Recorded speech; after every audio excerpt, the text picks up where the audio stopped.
Այսօր 2014 թվականի Սինջարի եզդիների ցեղասպանության զոհերի հիշատակի օրն է։ Քաղաքացիական պայմանագիր խմբակցության ազգությամբ եզդի падգամավոր Ռուստամ Բաքոյանի խնդրանքով խորհրդարանը 1 րոպե լռությամբ հարգել է անմեղ զոհերի հիշատակը։ Ես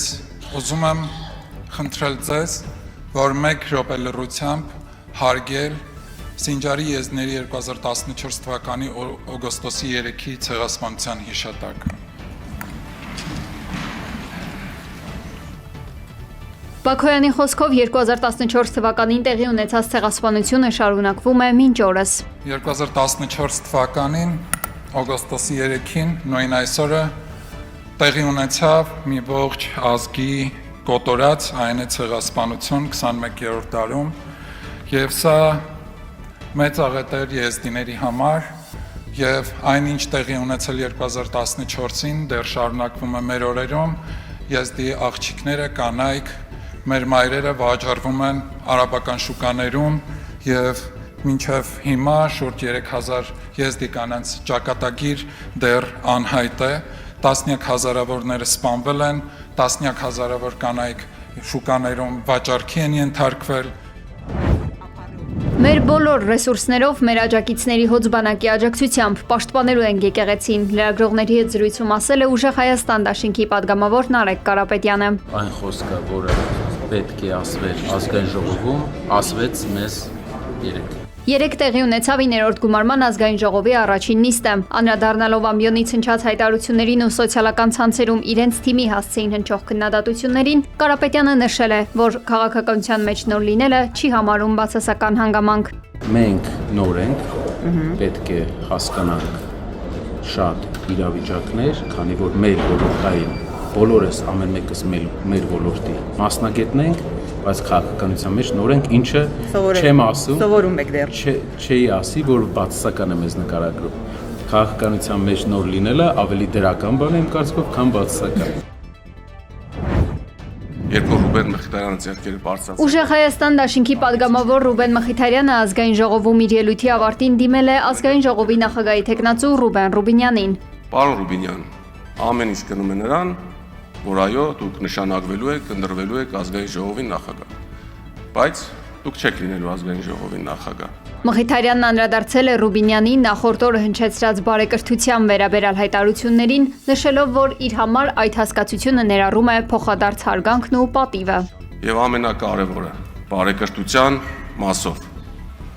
Ում հարգանք, նրան հարգանք, ում պատիվ, նրան պատիվ։ Լիլիթ Մակունցը նշանակվել է վարչապետի աշխատակազմի ղեկավար։ Այս պաշտոնում նա կփոխարինի Արայիկ Հարությունյանին, որը իր քաղաքական գործունեությունը կշարունակի որպես ազգային ժողովի падգամավոր։ Նիկոլ Փաշինյանը այսօր ներկայացրել է Լիլիթ Մակունցին որպես վարչապետի աշխատակազմի նոր ղեկավար, իսկ Արայիկ Հարությունյանին հաջողություններ է մաղթել օրենսդիր մարմնում աշխատանքի անցնելու կապակցությամբ։ Մինչև նոր պաշտոնը ստանձնելը Լիլիթ Մակունցը 2025 թվականից զբաղեցրել է Հայաստանի վարչապետի գլխավոր խորհրդականի պաշտոնը, 2021-ից ԱՄՆ-ում Հայաստանի լիազոր եւ արտակարգ դեսպան։ 6 հրեաներ հարձակվել են Երուսաղեմի Հայոց թաղամասի Սրբոց Հակոբյան զվանքի վրա ու փորձել պղծել այն։ Երուսաղեմում աշխատող լրագրող Գեգամ Բալյանը գրել է, որ հրեաների խումբը հավաքվել է վանքի մուտքի մոտ եւ թքել դրա ուղությամբ։ Երբ տղամարդիկ նկատել են, որ մոտակա տնից մի հայ կին տեսանկարանում է միջադեպը, նրանք սկսել են քարեր նետել կնոջ պատուանի ուղությամբ, միաժամանակ վիրավորանքներ հասցնելով։ Հայոց պատրիարքարանը միջադեպից հետո պաշտոնական բողոք է ներկայացրել։ Ոստիկանության տվյալներով ձերբակալվածներից 3-ի նկատմամբ սահմանվել է Երուսաղեմի 5 քաղաքմուտքի 15-օրյա արգելք։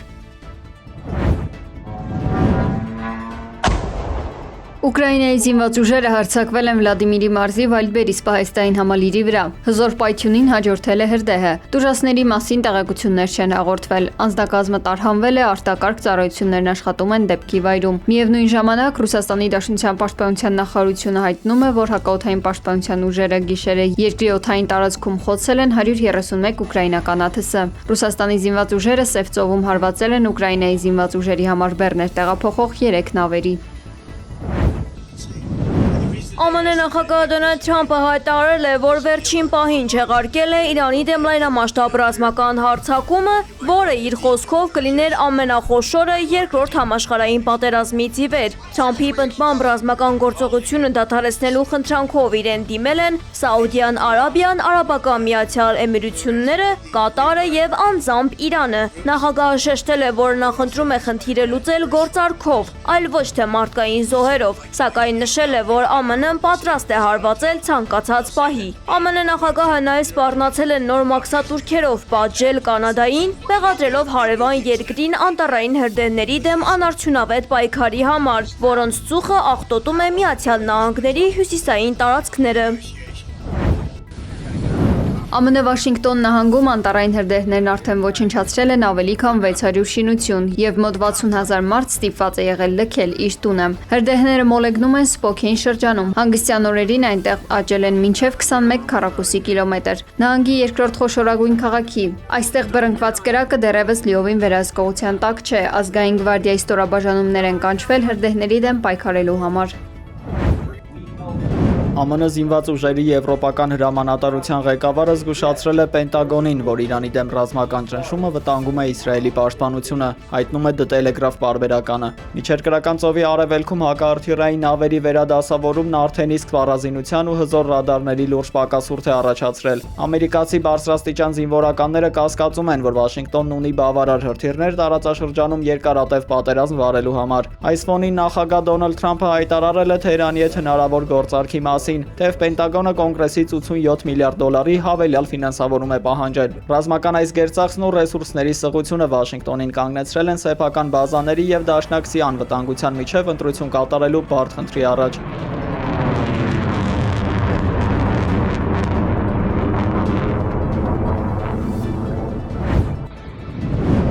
Սիդնեյում շենք է փլուզվել, ինչի հետևանքով 2 մարդ է վիրավորվել։ Փլուզվել է շինհրապարակում գտնվող շենքի մի հատվածը եւ փլատակները ընկել են հարևան բենզալցակայանում կայանված մեքենաների վրա։